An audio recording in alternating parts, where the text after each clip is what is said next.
Namaste. Hope you are having a great day today. Okay. Hope you're going to have a great week. I went into the archives and brought out another of my favorite interviews as well as people. And I know I say that a lot, but I really have built friendships over the years traveling this path. And, I try to interview some of those people to give the audience, you, the audience, a different perspective. Okay. This next guest of mine, her name is Omaria Tucker, and she goes by the SoulScribe. And this again is one of the earlier videos that I did.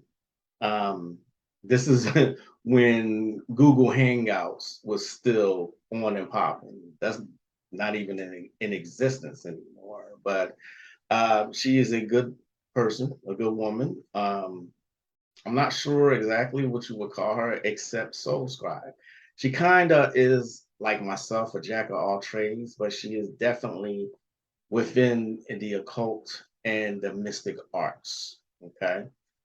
She was my admin when I had the group, the Magical Elite Reloaded. She was very helpful to me there. People used to go to her all the time, and she owns her own business. She provides services as well. So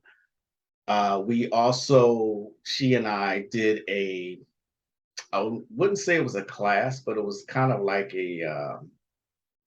I guess a seminar, if, as you will.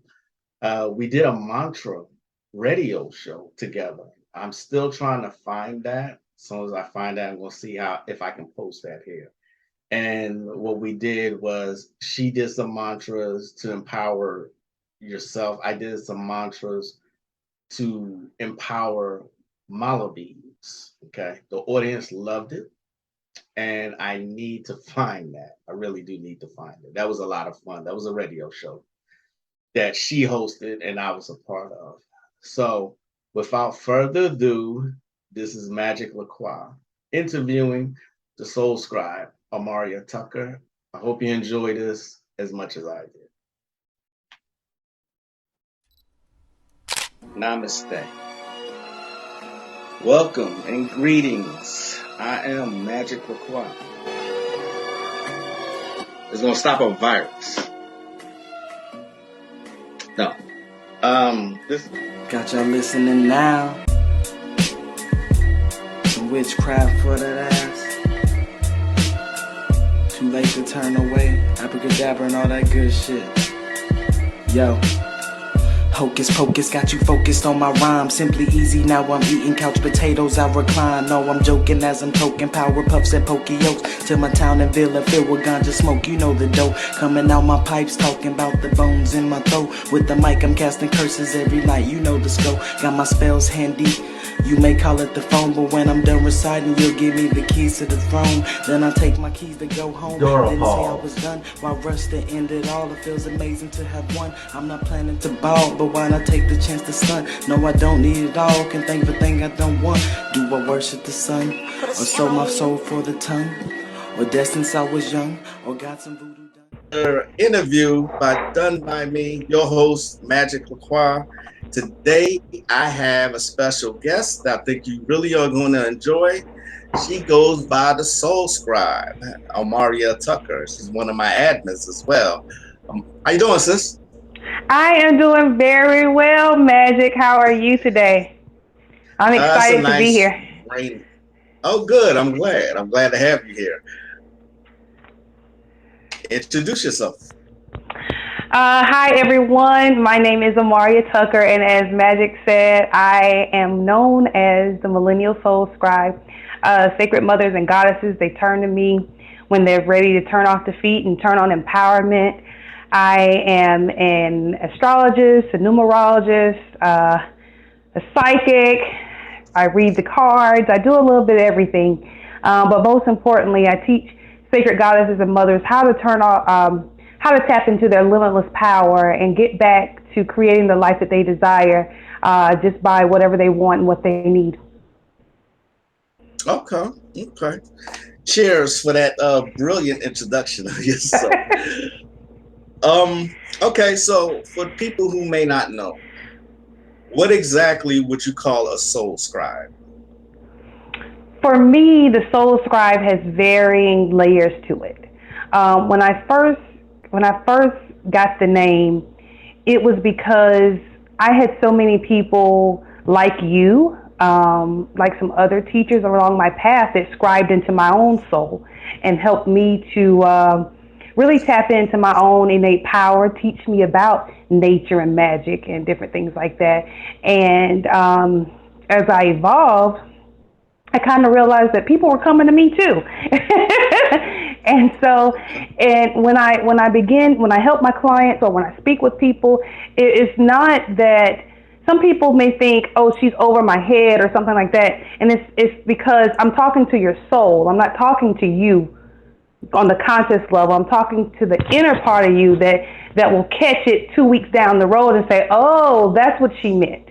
So that's what the soul scribe is. It's about digging into the soul, into the spirit to help you get back connected to your God self. Okay, okay, wonderful. You have a radio show, right? That you do on Wednesday nights, I believe, at 9? Yes, I do. It's called SoulScribe Radio on Block Talk Radio. I have been on hiatus for a while. I've been doing some other things. I wrote my book and I'm getting some other things done. So I will be back probably in March or so, but they can definitely go follow and subscribe to SoulScribe Radio on blogtalkradio.com. And that way, when I do get started again, you'll be the first to know. Okay, okay, that's brilliant. um, what do you okay, I'm gonna get back to your book in a second, but what do you discuss on your show? This is a weekly show that you have on Blog Talk. Are there certain topics that the viewers or the listeners ask you to talk about, or what subjects come in? It's a little bit of everything. When I first started the show, it was about sharing my journey and my story and talking about the different tools that I use. As it has evolved, people have shared with me certain metaphysical movies, different where they wanted my opinion on it. They've shared with me different techniques, questions that come in, and I also do free readings on my show at times. So it's a little bit of everything, for the novice to the experienced person. Okay, okay. I didn't know you do I didn't know you did free readings. Okay. Yeah, I'm gonna have to give me one of those. When we did that mantra for Ganesha, was that part of your show, or that was just something else? Was that apart from your radio show? It was apart from my radio show. It was something totally different that I didn't know that I would do. But we know how right. Spirit works, how our higher selves work to get us to do things, just to show us that we can do stuff. Okay. And tell us about your book. I mean, you just recently wrote a book. Congratulations on your book and on your success. Just tell us about your book. Tell the people in the back. Oh, my book is called, and I'll see if you guys can see it. It is called Chanting Meditation Magic, 14 invocations and mantras to intentionally heal and create the life of your dreams. If you notice, you keep hearing me say, create the life of your dreams. Everybody has a different dream. Everybody goes through different things. And as you know, we share the love of chanting mantras and invocations. And that's the one way that I taught myself how to meditate without getting in my head too much. You know, I'm a sun sign in Virgo, and so I like to think a lot. I like to analyze. And when you're first getting into meditation and listening to all these teachers and gurus and all these people, they say you're supposed to be quiet when you meditate. And I was like, what? I can't turn my brain off. So I I found out about mantras and invocations and stuff that I could say to myself during that time. And so over the years, I have 14 of my favorite ones that can help people throughout their days, throughout their lives.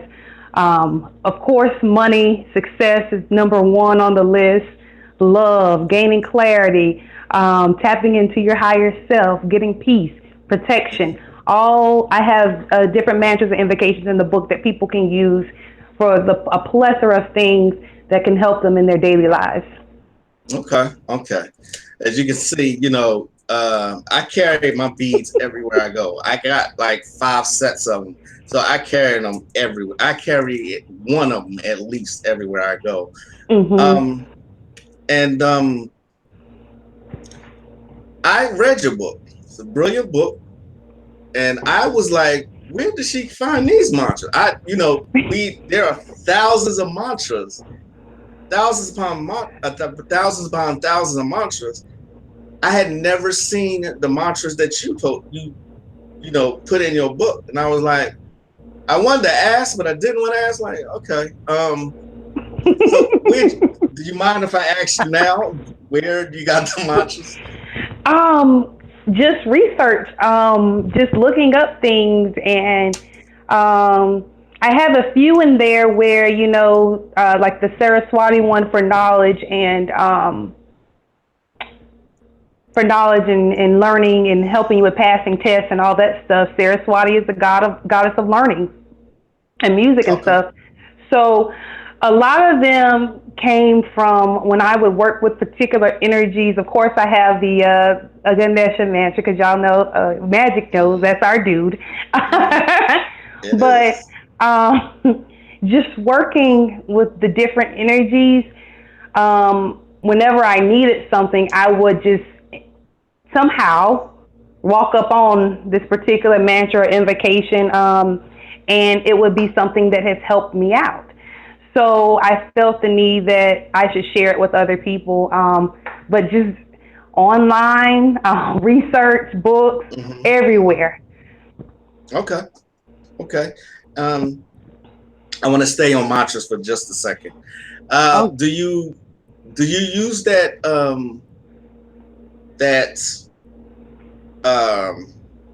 what am I trying to say? That site called Prophet 666.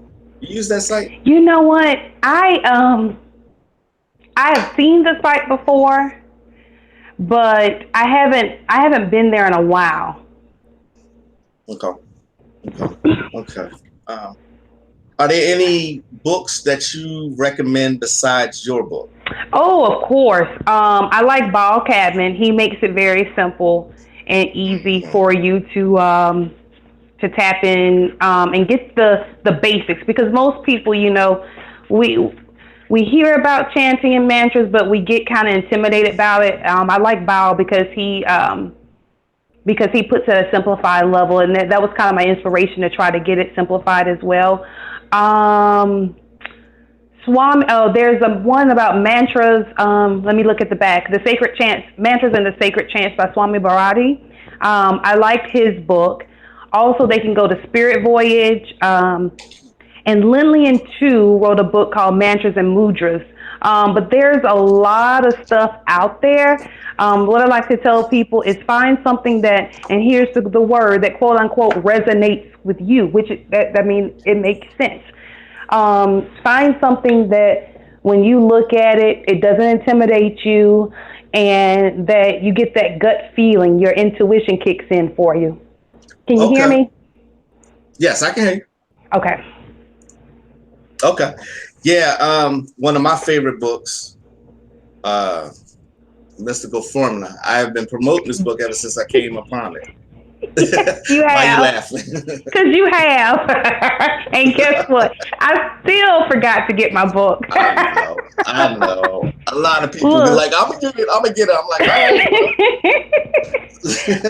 got it. Which you have. Yes, you have.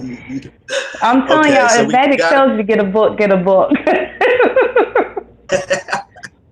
So we got a couple questions. Trista, Trista from the group. Hey, Trista.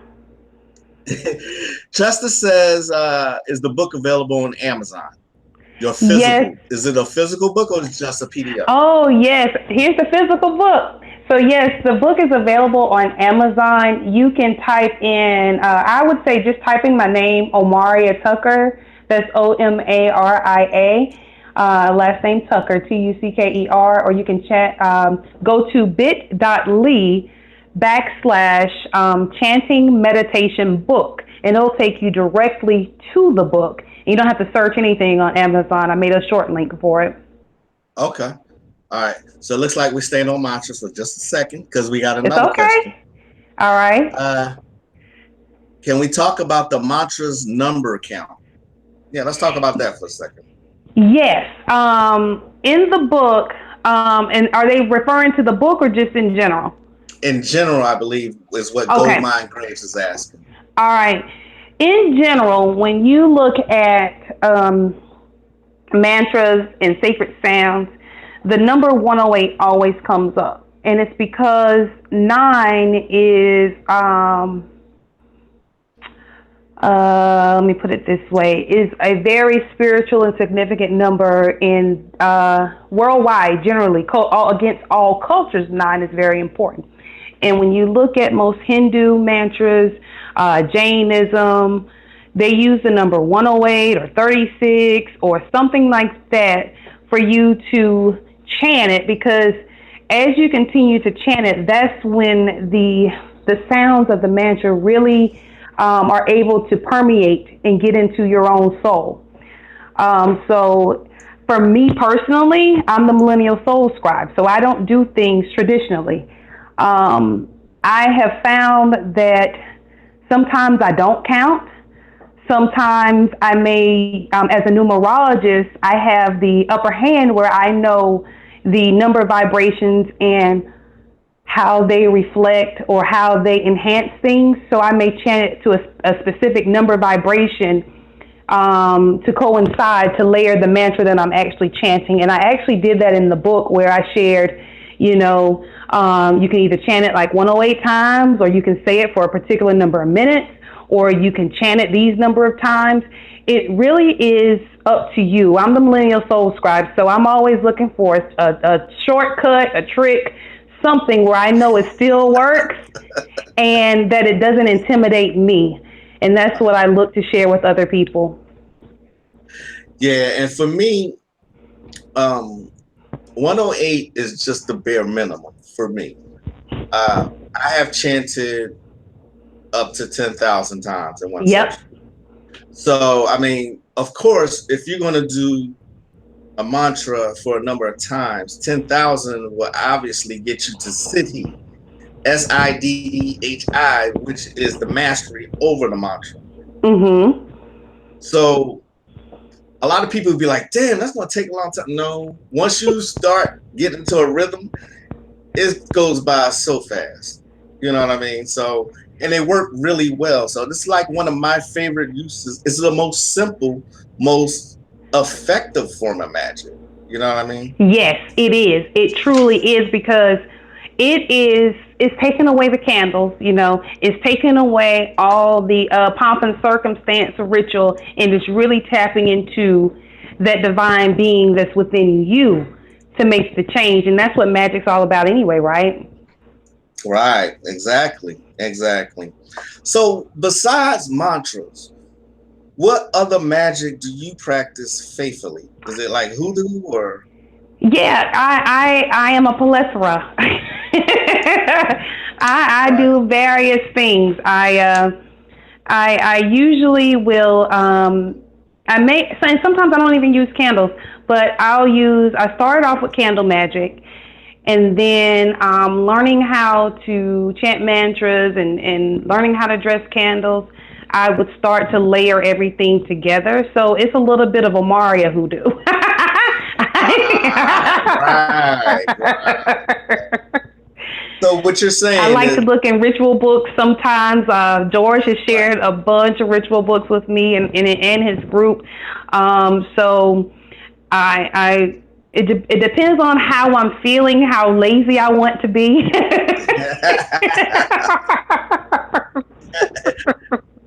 Okay. So that's important for you. And I've mentioned this in another show or another broadcast, is that layering magic would be one of the best ways to help manifest. Is that correct? You agree with that? That is correct. Every day is a magical day. Even like when you get up in the morning, you talk to your head, whether it's an affirmation or a good morning self, how you doing? You go outside, you look at the sun. Hey, sun, let me tap into some of your energy today. It might not be where you're doing a full out ritual every day, but every day you need to tap into some part of nature or of divine source, the universe, because that's what keeps everything flowing. Right. So what you're saying in essence is that you actually do live a magical life, you personally. Oh yeah. Oh yeah, Okay. no doubt about it, and I don't hide it. I am the weirdo, but it Okay. works for me. Okay. Okay. What about the tarot? Let's talk about tools for a second. You like the Okay. tarot? Of Tarot course, cards? I started out with oracle cards, but I do like the tarot. I actually pull a card a day most of the time. And you know how the tarot is. Once you start working with your cards and doing it, you pull a card and the stuff starts happening. And you're like, oh hell, what's going on? Right. So then I'll put them up and I'll be like, you know what? I can't mess with you right now. Right. Right. Okay. So you pull a card a day, and this does that like dictate how you're going to go about your day? Yeah. And not necessarily that it dictates it, but it kind of tells me what type of energies that I want to focus on or draw in. Or it may say you got a surprise coming up, Omaria. So what I like to do is if I pull a tarot card and it's like one that like really makes no sense, it has nothing to do with what's going on with me like in the present moment. I'll say, okay, what are you trying to show me? And then that's when my numerology and stuff kicks in because I'll start seeing repeating numbers on license plates on my way to work or something like that. So I truly live a magical Okay. lifestyle. That's good.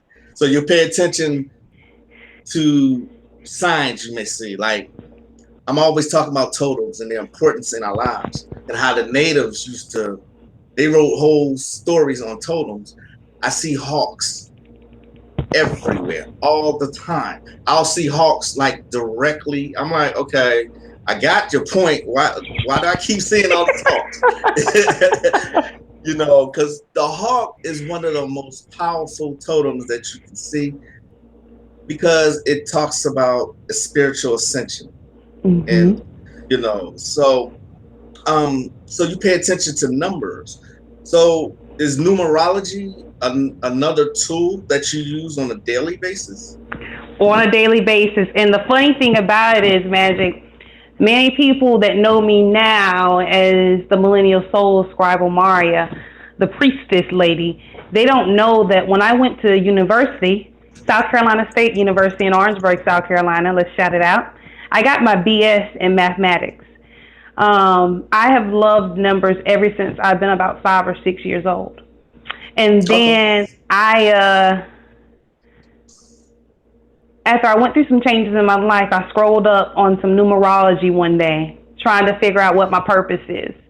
And it's been on and popping since then because I've always loved math. I've always loved numbers. So this was just like, okay, so this is the spiritual side to what you were doing as a mathematician.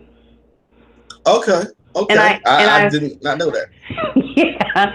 In my gig, in my 9 to 5 gig, I work with numbers all day, every day. So it's a part. Oh. So even though we're both Virgos, I don't like math like that. I don't. I mean, it's not like I can't, but I think it's just I was traumatized in college by the kind of math I had to go through to get my business management degree. Yeah. Yeah, like financial business or some financial management. I had to do college math where you got to work out problems. And not saying that I can't do it. It's just one of my least favorites. So I'm glad that you got some. You just want to be lazy, that's all. Pretty much. Okay. Goddess Jocelyn asks, what do you all think about spirit boards? You want to touch on that? For me, I'm all for it. You know, whatever floats your boat. I have never personally worked with any type of spirit board or anything like that, but I have friends that play with the other side when they're using spirit boards and communication and doing their magic and tapping in that way. So I've heard all kind of horror stories, and that has never made me afraid to do it. I just haven't had the opportunity to do it yet. So go for what you know. Be protected, and be careful. But if it's something that's on your mind and on your heart, I say do it. You know, you don't have anything to lose, and it's on your mind to do it for a reason. And for me personally, before I even got into my magical life a long time ago, when I was in Greece, I had a girlfriend who was into the Ouija board. And the thing that for me is any wayward spirit can communicate and act like a quote unquote higher spirit. So there's a lot of low vibrating spirits that can make use of a Ouija board or a spirit board and can trick you. You know, that's why they put this information out in movies like Ouija or Witch Board. They put them out for a reason because they letting y'all know. And, you know, you got to think about something. Ouija boards are sold in kids' stores. So, I mean, I've heard horror stories myself. So, like Omaria said, just be protected and, you know, just don't try and call in any old spirit. But hope that answered your question. Yeah, and what just came to me was make sure that, okay, like if it's a specific person that you're trying to contact, like a deceased, well, I mean, I don't like the word deceased, but a transition grandparent or something like that, maybe have some type of code, like only they would know this particular thing that they gave you a pink doll baby. Oh yeah, we just watched last night about this new show by Mario Van Peebles called Superstition, and it was talking about this doll. It was an episode. It was a creepy ass episode about this doll. But anyway, yeah, just know your protection. I don't leave a house without some kind of protection. You know, living that magical life. You know what I'm saying? Okay, so let's get back to tools. Do you use the rooms? I've been curious about rooms for a while. I've just never got into them. Do you personally use the rooms? I personally don't use the runes, but I use the symbolism of the runes. Like if I'm doing a sigil or something like that, I may use Fehu. Okay. Or something like that, but I haven't gotten into the divination aspect of runes yet. Okay. All right. What about a pendulum? You know what? I'm gonna tell you something. I have one that I made with an old ring and a string. I was setting my decided I wanted to do a pendulum. I still have not tried my pendulum out yet.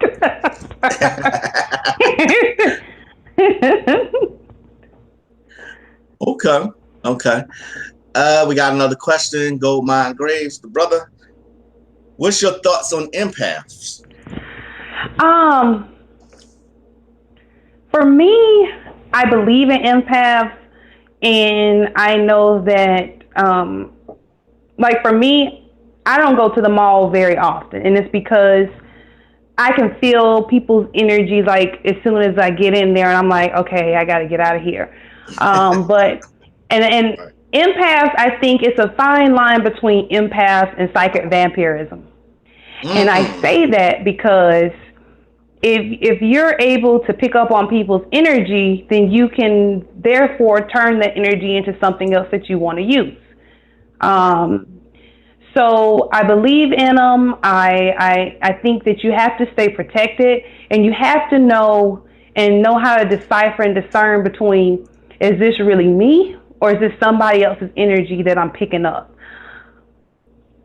Okay. Okay.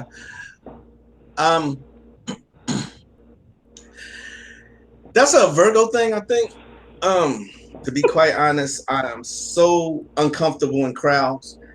And I used to wonder, for a long time, I used to wonder why I would get irritated in crowds. And then finally, an astrologer told me, she said, you pick up on people's energy so easily. I'm like, oh, okay. And I don't like most people, so yeah. You know, I hated people for a long time. Right. But once she gave me that insight, and that was years ago, then it started to make sense. I avoid people, and it's just not. It's not that I'm trying to be like, like I'm just better than anybody else. I don't like being touched. Every Virgo I know goes through the exact same thing. Yeah. So it ain't just me. So speaking of Virgos, it's important to know at least a little bit of astrology when it comes to magical work. Of course. That's what I teach my clients. Good. When we look at the cosmos, you know the saying, as above, so below, as within, so without. What's above us? The constellations, the skies. What's within us? Our own sun, our own heartbeat, our own planets are within us. So when you are doing your magic, it is imperative, in my own very humble opinion, that you tap into the energies of the cosmos. So now that Jupiter is in Scorpio, if you want to get wild with your magic work and do some transformation and stuff like that, where you tired of the BS that's going on in your life, this is a great time over the next, we're in January, about the end of January now, but up into November next year, December of 2018, this is the time that you want to tap into some transformation work since Jupiter's in Scorpio. You know what I'm saying? You got Uranus in Aries right now. So this is a time where you may want to, if you got some wild and crazy ideas that you want to start making your own video games or anything like that with technology, Uranus and Aries is all about getting started, getting motivated and going and doing that weird, I like to call Uranus the mad scientist. So that's the energy that you want to use. So tap into it. That's what it's here for. Okay. Great answer. Do you know about a lot of the other signs besides the Virgo aspect? Do you know about like Scorpio or Leo? Yeah. Which sign would you rather not deal with?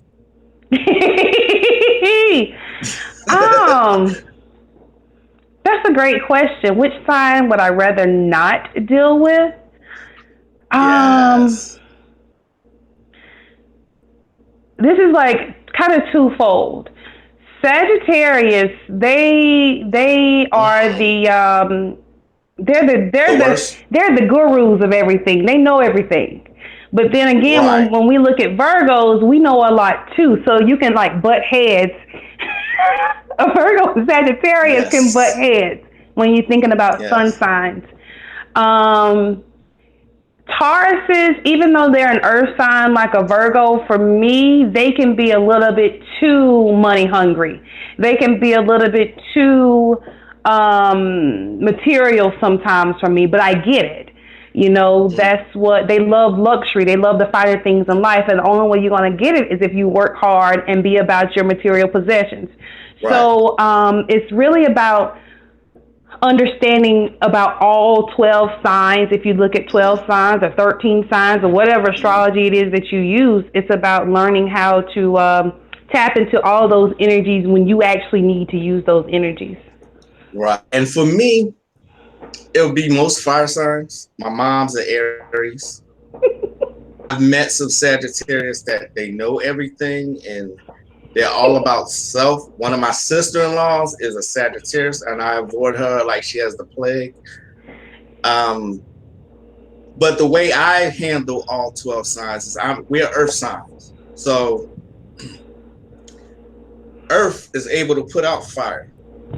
Earth can absorb water.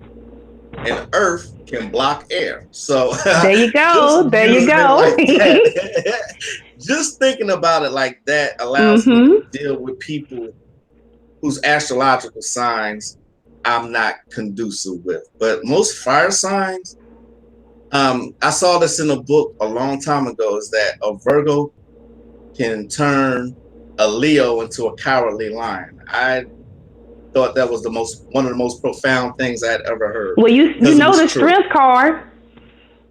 The what? The strength card in tarot. The strength card. Yeah, that's the lady. That's the woman that's holding the lion by his mouth. She's taming him. Right. Yes. Good one. I'm getting ready to find that card right now. Hey, Priscilla. I see Priscilla did a message and she said, "Oh man, I'm a Taurus that loves Virgos also, but my Mars is in Cancer. I'm not money hungry at all, unfortunately." But I'm gonna tell you something.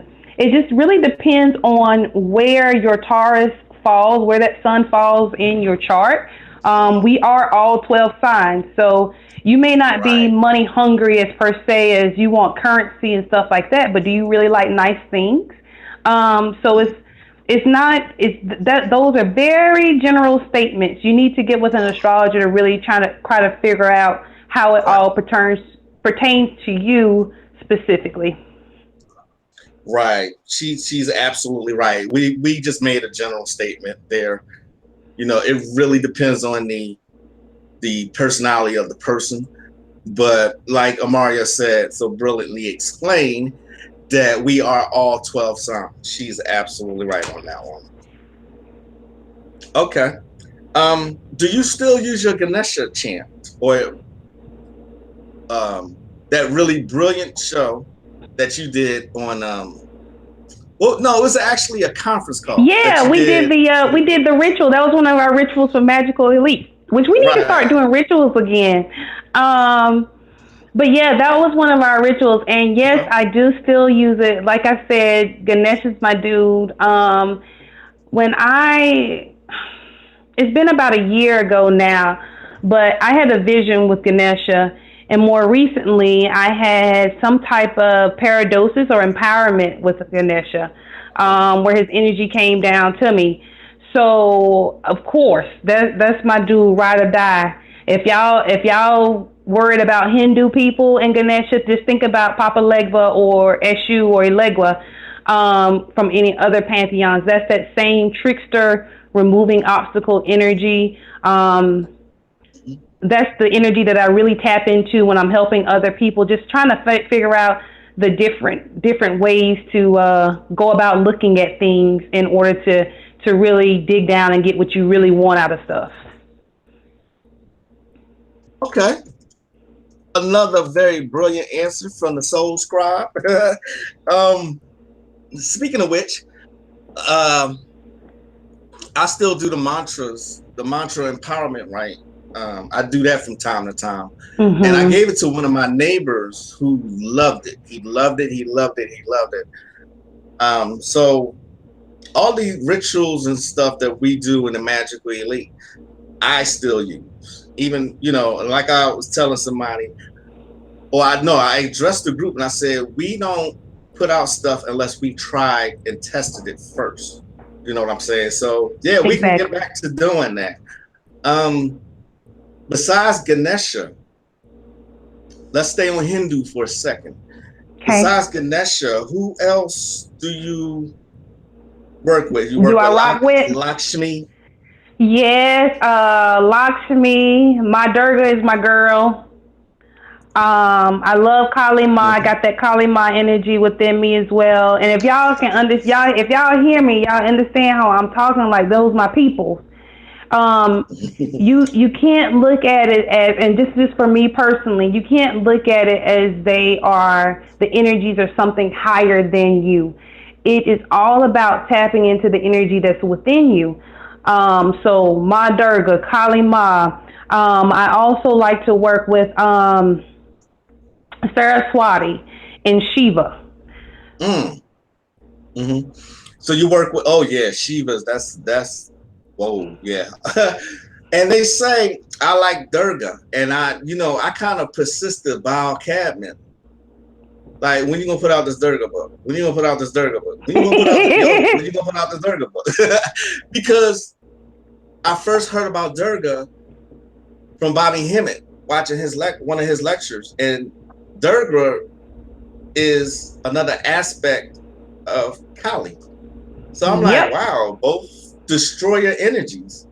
I'm like, God damn. Okay. So Shiva, Lakshmi, Ganesha, that's my dude. Durga. Trying to think, who else? Who else is there? Oh, while we're on that subject, what did you think of that 6-hour epic called the Mahabharata?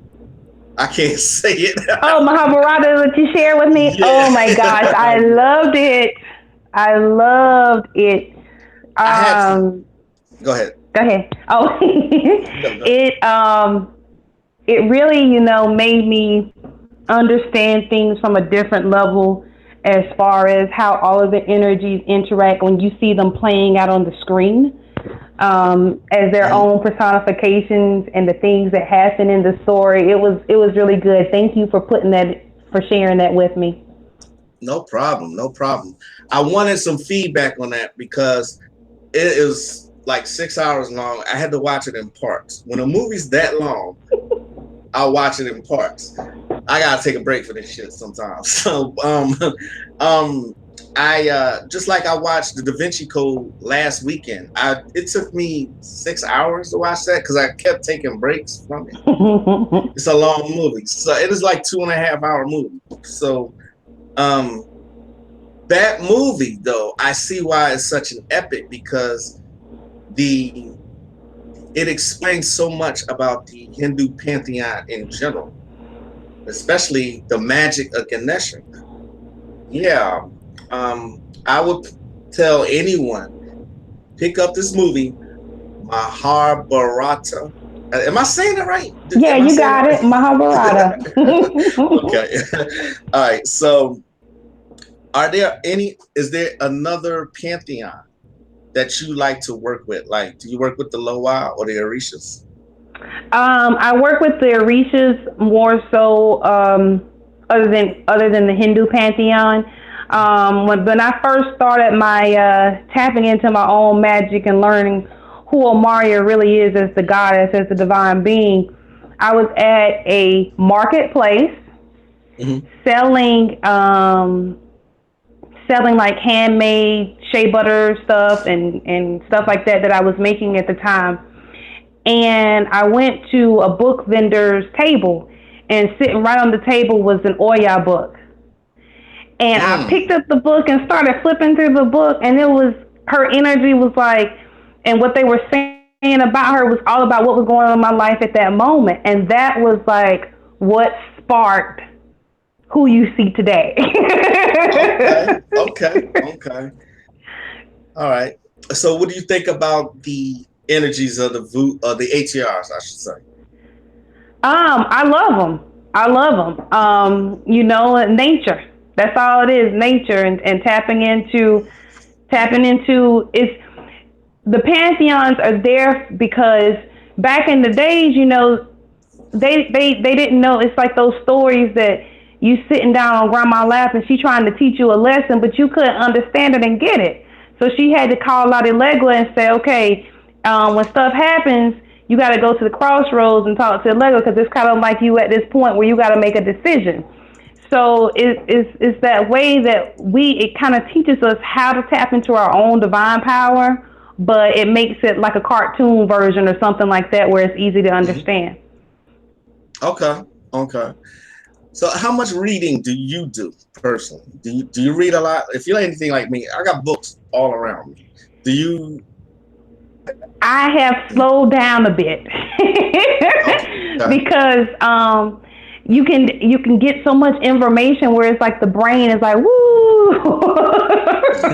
Yeah, right, So right. I've slowed down a bit just to kind of get my main foundation of the things that have been working with me. But I love I have some Water Ashby books on Kundalini yoga and different things like that. Some of the books you shared with me, magical books, daemon books, Mhm. high spiritual magic books, all kinds of stuff that. And sometimes you don't have to read the book from cover to cover. You can just open the page, Right, flip them, and point to something, and that might be what you need, like right then and there. right, right. Absolutely, absolutely. Um, in your quote unquote magical career, that you can manifest anything that you want. You said, in my magical career, do I believe that I can manifest anything that I want? I said, are you at the point? Are you at that point yet where anything that you want?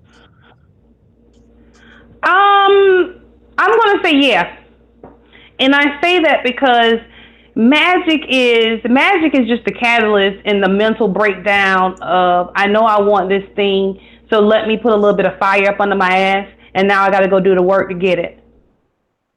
Okay, okay, and that comes with altars do you have in your house? Do you have any altars in your house? Yeah, I have a main altar where I have my ancestors on it, and then I have a second altar where I have some of the gods and goddesses. I don't really separate them, and it's because for me they're all a part of me, and I call them my divine spiritual team. So all y'all got to work together. All right, right, absolutely, absolutely. Um, how important do you think working with the ancestors are for someone who's just now getting into the magical arts? Do you think this is an important step? Oh, that's the first step. Thank you. Thank you. before you can before you can tap into any other energy source of a god or goddess or deity, you got to know who you are. And the only way for you to really tap into who you are is to connect with your ancestors, even if you don't know who they are by name specifically. You can just say something, say to my ancestors known and unknown, and Mhm. you'll see how you start getting people coming to you telling you about Aunt Sadie from 20 years ago, and something will resonate where y'all acted the same way. So it's really important for you to start tapping into your ancestors first, because they really can help you. They want to help you more than anything. They just want you ready for you to call Right, on to them. right, right. Okay, all right. Do you give offerings? Do you like burn hell notes? Do you do stuff like Yep, that? I burn hell notes, I burn Buddhist papers, I burn gold bars. Sometimes I'll burn Mhm. real money. Um, Mhm. I burn petitions to my ancestors. I burn sigils to my ancestors. Whatever I use on this side, I give to my ancestors. I burn clothes to them. I burn shoes. I take care of them jokers. Whoa, wait, a woman who burns shoes? Not the physical Really? shoe, but a picture of a shoe.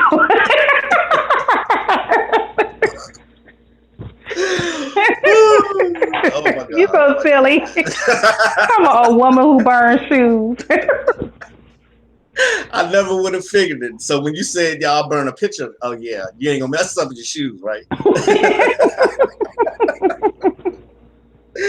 Oh my goodness! All right, so um, how about Taoism? Have you ever looked into that pantheon there, like the Eastern magical practice of Taoism? Have you ever looked into that? I've read about it, and you know, the Jade Emperor is the king of the Tao. He's the highest god of the Right. Tao. Hmm. The Tao, I like it. It's pretty much kind of like how I am as far as you take what you need and you throw away what they say, eat the meat, spit out the bones. That's really what the Taoist philosophy is. Um, Hmm. and working with the energy of push and pull and knowing that you want to go with the flow and you don't want to, it's like when you think about the law of attraction, I'd say you want to keep things coming into you, or and you don't want to push back against things because that's hindering you from getting to where you really want to go. Okay. Okay. And I want to go back to astrology for just a second. Today's Saturday, will you be doing any kind of removing negativity or banishing today? I mean, do you do certain things on certain days? Do you work that way when you have to manifest something? Yeah, no. And Okay. I say that because I know my personal power days. Hmm. So Saturday is not a banishing day for me personally. Um, Hmm. but for people that are just starting out, Hmm. it's good for you, in my opinion, as you're growing your magical wings and really learning how to do things to grow a foundation, is use the energies of the days of the week, of the hours of the day when you're doing your practices. And as you grow in your confidence, you can just start doing stuff because you know for sure that you have that your own willpower and your own strength to let it work, regardless if you do it on Saturday or Sunday or Wednesday, you know it's gonna work for you. Okay. Okay. And do you ever address beginners on your show? Like, do you give them tips on how to get started living a magical life? Yeah. Normally, what I'll do is on my show is I'll have like the astrology astro numero report that I do, that I'll talk about the energies that are going on right now, and I'll go from simple to up leveling stuff like with the full moon coming up in Leo. You know, tomorrow is Sunday, so you may want to tap into that Leo energy while it's on Sunday for the full moon, and don't wait till the full moon to come up. And giving people Mm, tips on what herbs they can use or what candle colors they can use. Anything that I mm. can think of that I needed as a beginner, I try to share with other people. Okay. And you have your show on a day. Well, that's a power day for us. And it's also my freaking bowling night. So I'm like, I know. can't you change the day or something? um, when I first started the show, I did it on that day, that particular day, Wednesday, because Mercury is the day of communication. Right. Um, so, but you know, Right.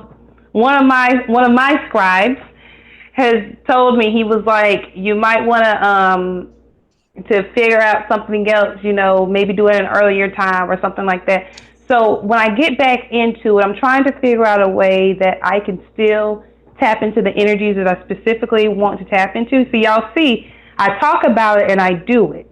I intentionally do things just so I can make sure that I'm putting things in place for me to really manifest what I want to manifest. So I may begin to do a different time for the Blog Talk show, but like on Sundays on Facebook, I do Sundays with SoulScribe, and that's to help people get over whatever they did and whatever happened to them the week prior and get a good start for the current week. And I do that every Sunday, at some point on a Sunday. I did not know that. I did not know about the Sunday thing. You do that every Sunday? Every Sunday I do Sundays with SoulScribe, and I'll tell whatever download that I got or whatever comes up that I'm supposed to talk about that day, I'll talk about, and then we'll end it with like free readings. Mm, Usually I would do like an oracle card pull or a tarot card pull, but mhm. very recently, Magic, I I was told that I need to stop using the cards and stuff so much, that I just need to use the intuitive ability that Omaria has. Okay. So I've been tapping into for the people that's on live and able to connect with them and confirm some things for them just by being Omaria, we'll say. Okay. Okay. How come you've never advertised that in our group? I don't know. You know what? When people ask me about being a Virgo, I say, you know what? I get on my own nerves sometimes. But I know that Virgos shy away from the spotlight. We just don't like it for some reason now, you know. So I get it, but you're gonna have to tell the group at least that yes, you sir. have. I got one final question for you before we wrap this up. You're married, right? Not any longer. Oh, sorry to hear that. Look at no, it's all good. Listen. No, listen, it's all good. It's a part of growth and evolution, and you know, sometimes everybody's not meant to go with you on the journey or the path, and maybe y'all will meet up again some years later, but and maybe not, you know. So it's all good, honey. Okay, okay. And no, actually, I got another question. Have you worked with the Book of the Old Ones yet? Yeah, I did the and I can't remember exactly which one it is, but it reminded me of the new Avatar Power book. You remember that book? Mm-hmm. Absolutely. Mm-hmm. It was one of the I did something in there and it worked like snap of the finger. So I love Really? that Scorpio book. Yeah. Like a couple of days. Kind of like that chant, that Javanese chant you gave out in the group. You know what I mean? That's the one that that I told you I have to watch out with using that joker. That attraction chant. Yeah, I mean, so you ever want to just have an aura of attraction and beauty and everybody's attracted to you, you do that Javanese chant. However, you get both sexes coming at you. That's why I stopped doing it. Okay, okay. Did you have any final thoughts for anyone that's going to be looking at this video, or for beginners? Go ahead and promote your show again. Final thoughts is that you know, don't be afraid to tap into who you really are. Whether it is, and it really doesn't matter what religious philosophy you get down with, if you're spiritual, mystic, Gnostic, it don't matter. The whole point of being here is to learn how to tap back into our God selves and be who we really are supposed to be. So that's my word of encouragement for you. It doesn't matter what teacher or guru you get with, but it's really about learning how to tap into your own power to create the life that you desire. I have my Sundays with SoulScribe. You guys can follow me at www.facebook.com/Omaria Tucker, just my name. If you saw me in the comments earlier, I'm on YouTube as the Millennial SoulScribe. I have to get back to putting videos up, stuff like that on YouTube. My Blog Talk Radio show is blogtalkradio.com/SoulScribe Radio. And I will soon be opening up a group to the public called Soul Remission. A few years back, I had gotten diagnosed with a dis-ease in my thyroid area called hyperthyroidism, and that was another part of the journey of learning how to tap into who Omaria really is. So Soul Remission is a group to help the sacred mothers, the sacred goddesses, the sacred women learn how to tap into their own innate powers and gifts and create the life that they desire in that way, no matter what it is. If you want to be the best mama in the world, if you want to start your business, if you want to learn how to tap into the goddess energy or the God's energy, that's what Soul Remission is all about. really getting your soul back to taking back your destiny and doing the things that you really are here to do as your own God self, to create, again, y'all see what I'm saying, to create the life that you desire, because it's the magic of intention. Magick, I appreciate you for bringing me on Absolutely, today. absolutely. Thank you so much. You know I love you. Y'all, I put them Bring in you my back. book, so y'all have to know I love them. Yes. Yes. Shout out. Thank you guys for being here. I appreciate you. My other phone died, so I don't see the comments. But again, y'all can. My name is very easy, Omaria Tucker. You can just reach out to me. I don't mind helping you out. Okay, and I'd like to thank my guest, my sister, Omaria Tucker, the SoulScribe, for joining me on this enlightening interview. As she said, you can find her on Facebook and YouTube. Find us, either one of us, on Facebook, and we will add you to the Magical Elite Reloaded if we think you're worthy. But anyway. That thing crazy, y'all. So thanks again to the SoulScribe, Omaria Tucker. I will see y'all next time. Peace, brothers and sisters. Peace.